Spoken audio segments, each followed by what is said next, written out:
दोस्तों आप सभी का बहुत बहुत स्वागत है हमारे चैनल में। इस वीडियो के अंदर अभी हम लोग लूसेंट सामान्य ज्ञान इससे रिलेटेड इम्पोर्टेंट 40 क्वेश्चन देखने वाले हैं, जो कि आपके आने वाले एग्जाम से railway, group D, SSC, UP police, लेखपाल और आने वाले सभी प्रतियोगिता परीक्षा के लिए काफ़ी इम्पोर्टेंट है।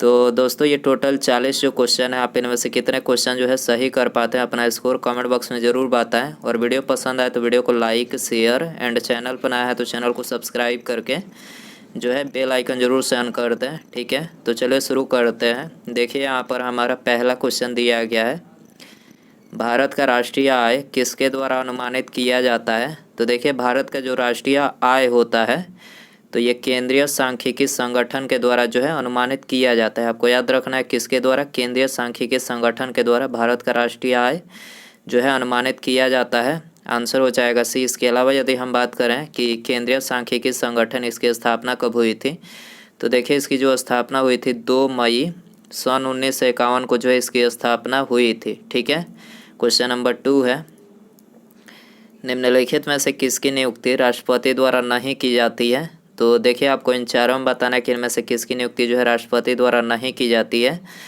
तो देखिए राज्यसभा के अध्यक्ष की नियुक्ति जो है ये राष्ट्रपति के द्वारा नहीं की जाती है। ठीक है, राज्यसभा का अध्यक्ष कौन होता है, उपराष्ट्रपति होते हैं। ठीक है, और इनका जो है निर्वाचन होता है, आपको याद रखना है। और बाकी इन तीनों की नियुक्ति प्रधानमंत्री, राज्यपाल और उच्च न्यायालय के न्यायाधीश, तीनों की नियुक्ति जो है राष्ट्रपति के द्वारा जो है किया जाता है। ठीक है, क्वेश्चन नंबर 3 है, 2 या 2 से अधिक राज्यों के लिए एक ही उच्च न्यायालय की स्थापना किसके द्वारा किया जाता है। तो 2 या 2 से अधिक राज्यों के लिए एक ही उच्च न्यायालय की स्थापना जो है संसद के द्वारा किया जाता है। ठीक है, किसके द्वारा, संसद के द्वारा किया जाता है। आंसर हो जाएगा बी। क्वेश्चन नंबर 4 है, रानी लक्ष्मीबाई अंग्रेजों के विरुद्ध किस युद्ध में वीरगति को प्राप्त हुई थी। देखिए ये वेरी इंपॉर्टेंट क्वेश्चन है, आपको पता होना चाहिए। रानी लक्ष्मीबाई जो है अंग्रेजों के विरुद्ध किस युद्ध में जो है, मतलब किस युद्ध में वीरगति को प्राप्त हुई थी। तो ये ग्वालियर का अंतिम युद्ध था। ठीक है, ग्वालियर का अंतिम युद्ध में जो है रानी लक्ष्मीबाई ने जो है वीरगति को प्राप्त हुई थी। 18 जून 1858 का वो समय था। ठीक है, 18 जून 1858 का वो समय था। ठीक है, और जो है ये रानी लक्ष्मीबाई ने अंग्रेजों के विरुद्ध लड़ते हुए जो है वीरगति को, मतलब घायल हो गई थी और वीरगति को प्राप्त हुई। ग्वालियर का युद्ध था। आंसर हो जाएगा बी। क्वेश्चन नंबर 5 है, नरमपंथी और गरमपंथी कांग्रेस के किस अधिवेशन में एकीकृत हुए थे। तो नरमपंथी और गरमपंथी जो थे ये कांग्रेस के लखनऊ अधिवेशन में एकीकृत हुए थे। याद रखना है आपको, कौन से अधिवेशन, लखनऊ अधिवेशन में एकीकृत हुए थे। आंसर हो जाएगा ये। क्वेश्चन नंबर 6 है, हेपेटाइटिस बी को भारत सरकार किस वर्ष तक उन्मूलन का लक्ष्य रखा है। तो देखिए ये काफ़ी गंभीर समस्या है हेपेटाइटिस बी। इसको अभी भारत से जो है पूरी तरह से इसका उन्मूलन नहीं किया गया है और भारत ने इसे 2030 तक जो है, मतलब पूरी तरह से ख़त्म करने का जो है लक्ष्य रखा है 2030 तक। याद रखना है। आंसर हो जाएगा ये। क्वेश्चन नंबर 7 है, मोबाइल सेलफोन के काम करने के लिए कौन सा अत्यावश्यक है। तो मोबाइल एक सेलफोन जो होता है इसको काम करने के लिए जो है, यहाँ पर काम करने के लिए अनुकूल हैंडसेट होना चाहिए, पहली बात। दूसरी बात, सेवा प्रदत्त नेटवर्क होना चाहिए। ठीक है, और तीसरी बात जो है सिम कार्ड। ये मतलब ये तीनों ही जो है यहाँ पर आवश्यक है एक मोबाइल सेलफोन काम करने के लिए। तो उपर्युक्त यहाँ पर सभी करेक्ट हो जाएगा। निम्नलिखित में से कौन से पर्सनल कंप्यूटर के कुंजी पटल की कुंजी परंपरागत टाइपराइटरों में उपलब्ध नहीं है। तो इनमें से कौन सा जो है टाइपराइटरों में उपलब्ध नहीं है। तो एंटर।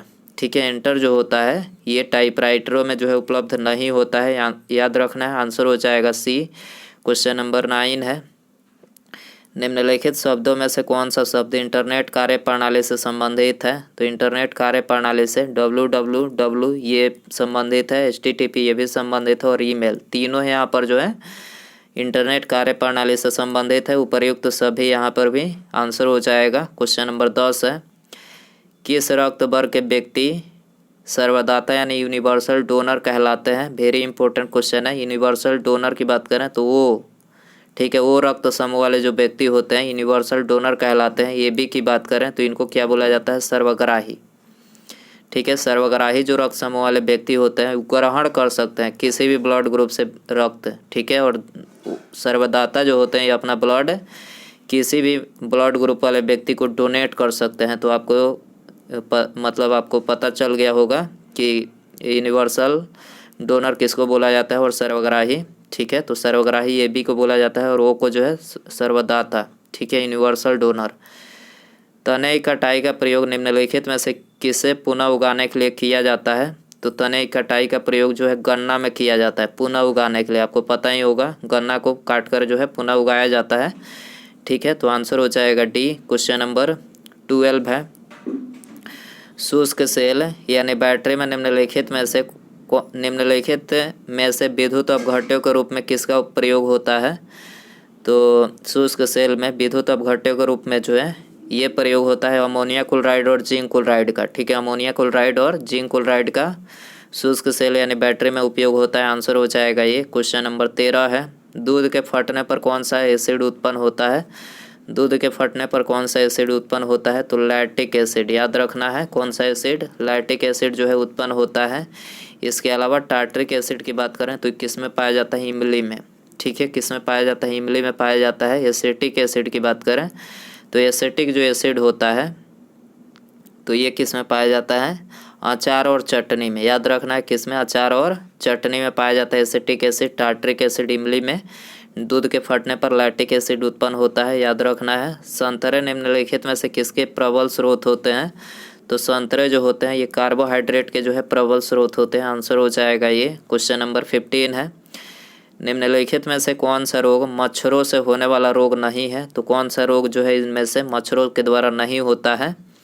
तो घेंघा जो है आयोडीन की कमी से होता है। आपको याद रखना है आयोडीन जो होता है ये मतलब घेंघा जो होता है ये मच्छरों से नहीं बल्कि आयोडीन युक्त नमक खाने से जो है ये घेंघा रोग होता है। गले में होता है ये, ठीक है, गले में फूल जाता है, उसको घेंघा रोग बोला जाता है। आंसर हो जाएगा डी।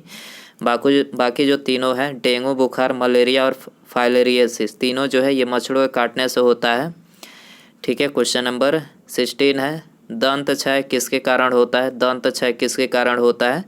तो बैक्टीरिया जनित संक्रमण के कारण होता है, ठीक है। दंत क्षय जो होता है ये बैक्टीरिया जनित संक्रमण के कारण से होता है। आंसर हो जाएगा सी। ल्यूकेमिया एक प्रकार का कैंसर है जिसमें असाधारण बढ़ोतरी होती है। तो ल्यूकेमिया में WBC की संख्याओं में, ठीक है, श्वेत रक्त कोशिकाओं की संख्या में जो है असाधारण बढ़ोतरी होती है।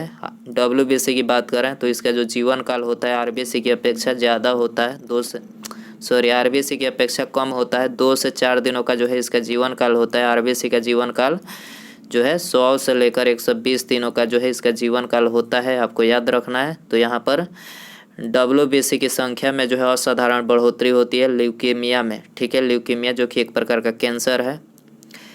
एंटीटॉक्सिन एक इंजेक्शन है, निम्नलिखित में से किसकी रोकथाम के लिए दिया जाता है? तो एंटीटॉक्सिन इंजेक्शन किसकी रोकथाम में दिया जाता है? तो इंजेक्शन जो ये है तो ये टिटनेस के रोकथाम में दिया जाता है। आपको याद रखना है एंटीटॉक्सिन इंजेक्शन टिटनेस के रोकथाम में दिया जाता है। आंसर है वो ए।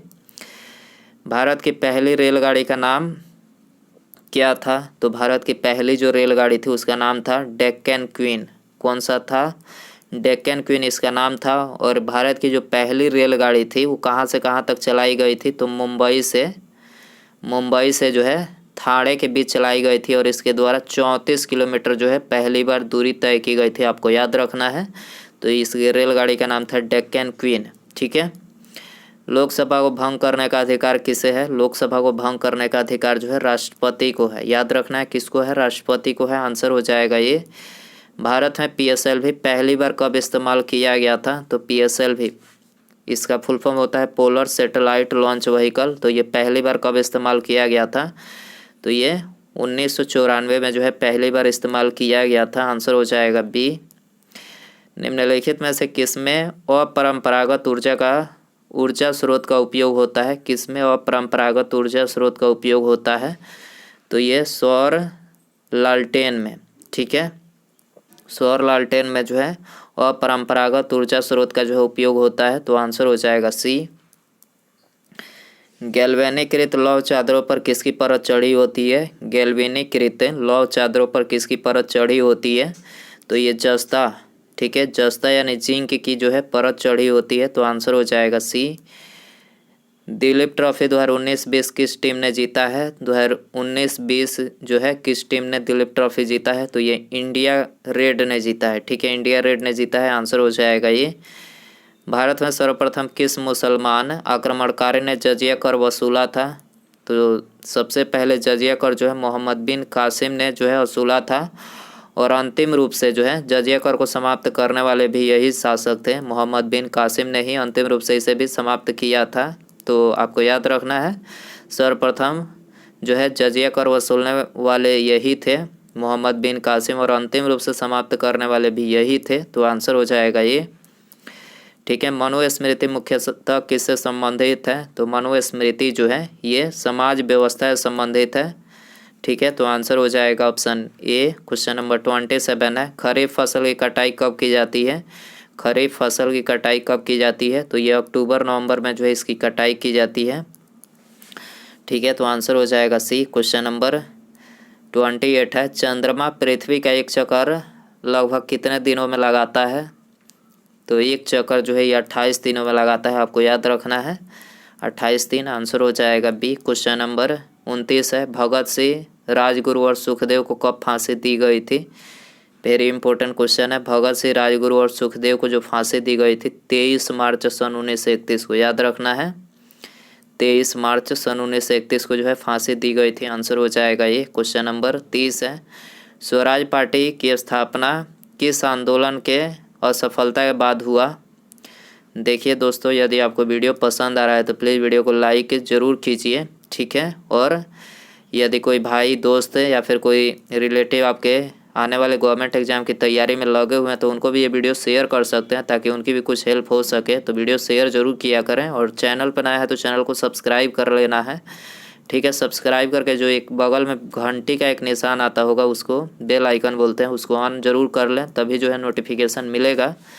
तो क्वेश्चन था, स्वराज पार्टी की स्थापना किस आंदोलन के सफलता के बाद हुआ? तो असहयोग आंदोलन के 1922 में, ठीक है, 1922 में असहयोग आंदोलन के असफलता के बाद जो है स्वराज पार्टी की स्थापना 1923 में हुआ था, याद रखना है आपको। क्वेश्चन नंबर 31 है, किस आंदोलन को हिंदुओं और मुसलमानों का समर्थन मिला था? तो ये मिला था असहयोग आंदोलन को, ठीक है, असहयोग आंदोलन को जो है हिंदुओं और मुसलमानों दोनों का जो है समर्थन मिला था, आंसर हो जाएगा ये। 1942 ईस्वी में भारत छोड़ो आंदोलन प्रारंभ करने का मुख्य कारण क्या था? तो 1942 ईस्वी में भारत छोड़ो आंदोलन प्रारंभ करने का जो मुख्य कारण था वो था क्रिप्स मिशन की असफलता, ठीक है, क्रिप्स मिशन की असफलता था इसका मुख्य कारण, तो आंसर हो जाएगा सी। क्वेश्चन नंबर 33 है, भारत की संसद द्वारा दल बदल विरोधी कानून किस वर्ष पारित किया गया? तो भारत की संसद के द्वारा जो है ये 1985 में दल बदल विरोधी कानून जो है पारित किया गया, आंसर हो जाएगा बी। क्वेश्चन नंबर 34 है, वायुमंडल कई प्रकार की गैसों के मिश्रण से बना है, पृथ्वी के नज़दीक वायुमंडल में मुख्यतः कौन सी गैस पाई जाती है? तो पृथ्वी के नज़दीक वायुमंडल में जो है मुख्यतः कौन सी गैस पाई जाती है? तो ये पाई जाती है नाइट्रोजन ऑक्सीजन गैस पाई जाती है, आंसर हो जाएगा ये। क्वेश्चन नंबर 35 है, मंत्रिमंडल किसके प्रति उत्तरदायी होता है? तो मंत्रिमंडल जो होता है लोकसभा के प्रति जो है उत्तरदायी होता है, आंसर हो जाएगा ये। क्वेश्चन नंबर 36 है, निम्नलिखित में से कौन मौलिक अधिकार नहीं है? तो इन चारों में जो मौलिक अधिकार नहीं है वो है संपत्ति का अधिकार। संपत्ति का अधिकार पहले मौलिक ही अधिकार था, लेकिन 44वां संविधान संशोधन के द्वारा जो है इसे संपत्ति का जो अधिकार है इसे मौलिक अधिकार की सूची से हटाकर कानूनी अधिकार जो है बनाया गया। तो आपको याद रखना है, बाकी तीनों जो है ये स्वतंत्रता का अधिकार, समानता का अधिकार, शोषण के विरुद्ध अधिकार, तीनों क्या है? मौलिक अधिकार है, याद रखना है। भारतीय संविधान की कुंजी किसे कहा जाता है? तो भारतीय संविधान की कुंजी जो है प्रस्तावना को कहा जाता है, आंसर हो जाएगा ये। क्वेश्चन नंबर 38 है, कौन सा भारतीय धार्मिक उत्सव प्रत्येक 12 वर्ष में जो है एक बार मनाया जाता है? तो 12 वर्ष में एक बार जो है किसको मनाया जाता है? कुंभ मेला को, याद रखना है आपको। ये 12 वर्षों में सिर्फ एक बार, मतलब प्रत्येक 12 वर्ष में एक बार जो है इसको मनाया जाता है कुंभ मेले को, आंसर हो जाएगा डी। क्वेश्चन नंबर 39 है, भारतीय संसद में लोक लेखा समिति का अध्यक्ष कौन होता है? भारतीय संसद में लोक लेखा समिति का अध्यक्ष कौन होता है? तो विपक्ष दल का नेता होता है। ठीक है, विपक्ष दल का नेता होता है। आंसर हो जाएगा ये। क्वेश्चन नंबर 40 है, किस प्रदेश में पूरे वर्ष वर्षा होती है? किस प्रदेश में पूरे वर्ष वर्षा होती है? तो विषुवतीय प्रदेश में। ठीक है, विषुवतीय प्रदेश में जो है पूरे वर्ष में जो है वर्षा होती है। आपको याद रखना है, विषुवतीय प्रदेश। आंसर हो जाएगा बी। तो दोस्तों ये थे लूसेंट के very repeated most important 40 question. I hope कि ये 40 क्वेश्चन जो है मतलब आप इन 40 क्वेश्चन में से कितने क्वेश्चन जो है अपना स्कोर कर पाएँ, ये कमेंट बॉक्स में ज़रूर बताएं। और वीडियो पसंद आया होगा तो प्लीज़ वीडियो को लाइक कर दीजिएगा। चैनल पर नया है तो चैनल को सब्सक्राइब करके घंटी का जो निशान है उसे ज़रूर ऑन करें। ठीक है, मिलते हैं अगले वीडियो में। नमस्कार, जय हिंद, जय भारत।